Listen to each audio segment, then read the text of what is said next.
सभी को प्रभु यीशु मसीह के नाम में जय मसीह की। आशा करती हूँ कि आप सब अच्छे होंगे और जैसे पौलुस कहता है प्रभु में क्या है, सदा आनंदित रहना चाहिए। तो आज का जो मेरा टॉपिक है वो ये है कि चर्च हमें क्यों जाना चाहिए। जैसे काफ़ी लोगों का सवाल होता है कि हम संगति तो अपने घर में भी कर सकते हैं, घर में भी प्रार्थना करते हैं, घर में भी वचन पढ़ सकते हैं, पर चर्च जाना ही क्यों ज़रूरी है, काफ़ी लोगों का भी सवाल होगा। तो आइए आज हम कुछ बातों को देखेंगे जो प्रभु ने मुझे बताया। नए प्रकाशन, नए भेदों को परमेश्वर प्रकट कर रहा है, खोल रहा है, तो मैं प्रभु के नाम की महिमा करती हूँ। सबसे पहले मैं आप सभी का भी धन्यवाद करती हूँ कि आप जितने लोग ये वीडियो देखते हैं, प्रभु आपको बहुत आशीष दे, बरकतों से भरने पाएँ। तो आज का जो जैसे मैंने बताया, तो हम कुछ बातों को सीखेंगे। अगर आप लिखना चाहते हैं तो लिख लीजिएगा, अगर आप शेयर करना चाहते हैं किसी को तो आप दूसरे तक ये ज़रूर पहुंचाएं, ताकि दूसरे भी इसको सुनकर आशीषों को प्राप्त करने पाएँ, क्योंकि प्रभु के वचन को मैं सर्वप्रथम स्थान देना है। तो आज हम सबसे पहले, जैसे आप जानते हैं, हम वचन के लिए प्रार्थना करेंगे, वचन को महत्व देते हैं। धन्यवाद करती हूँ प्रेमी पिता, जितने लोग इस वीडियो देख रहे हैं, प्रभु जी अपने आप को आपके चरणों में समर्पित करते हुए पिता आज बोले और बातचीत करें। प्रभु आपका वचन कहता है अपने मुँह को खोल, मैं तेरे मुँह को भर दूंगा। प्रभु आप ऐसा ही करने जा रहे हैं। प्रभु आज आप बोलें, बातचीत करें पिता।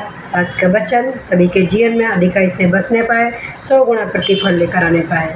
धन्यवाद करते हैं, इस प्रार्थना को यीशु के नाम मांगते हैं, आमीन। आइए तो हम देखेंगे हमारा क्वेश्चन क्या था कि हम चर्च जाना क्यों ज़रूरी है, हमें चर्च जाना क्यों ज़रूरी है। तो उसका आंसर मैं बताऊंगी। आप कुछ पॉइंटों को लिखेंगे, वो पॉइंट 5 पॉइंट मैं आपको बताने जा रही हूँ। 5 पॉइंट हम अपने जीवन में जानेंगे। तो पहला है, चर्च जाना मसीहियों के लिए बहुत ज़रूरी है। सबसे पहला ये है कि चर्च जाना, अगर आप प्रभु में हैं तो मसीहियों के लिए बहुत ज़रूरी, कंपलसरी है।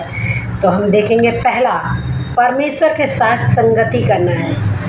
हम संगति तो करते हैं घर में, पर वो संगति नहीं हो पाती है जैसे संगति हम कर रहे हैं। एक होता है हर चीज़ का एक ग्रुप होता है, जैसे हम मध्यस्थता प्रार्थना कर रहे हैं, हम सब मिलकर करते हैं।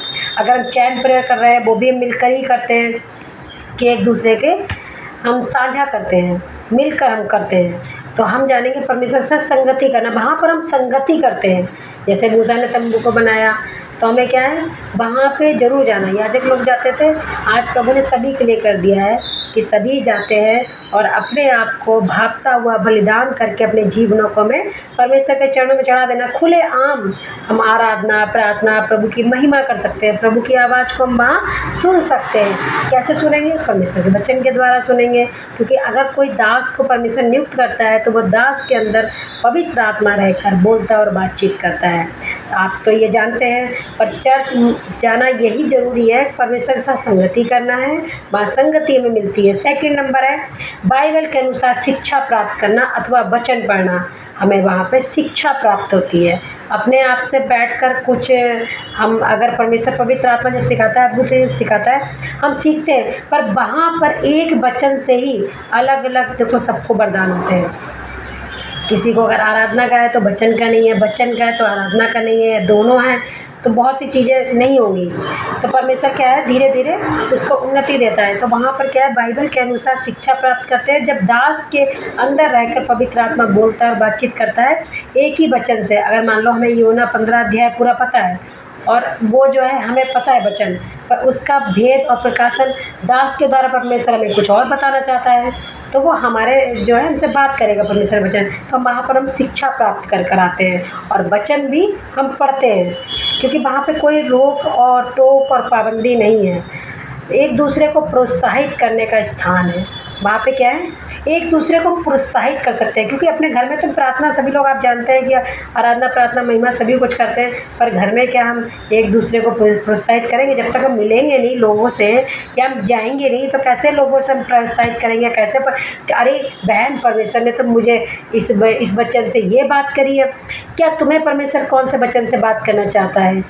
तो क्या है, परमेश्वर अलग अलग लेवल में बताता है, उसके अनुसार, उसके जीवन से वो जैसे स्वीकार करेगी परमेश्वर, उसके द्वारा, वचन के द्वारा, कि उसको कैसे अच्छे समझ में आएगा तो उससे बात करेगा। मुझे कैसे अच्छे समझ में आएगा तो परमेश्वर मुझसे बात करेगा, एक ही वचन के द्वारा। तो क्या है, एक दूसरे को प्रोत्साहित करना ना छोड़े, एक दूसरे को प्रोत्साहित करना है। प्रोत्साहित कहाँ करेंगे, जब भवन में जाएंगे एक दूसरे मिलेंगे तो प्रोत्साहित करेंगे।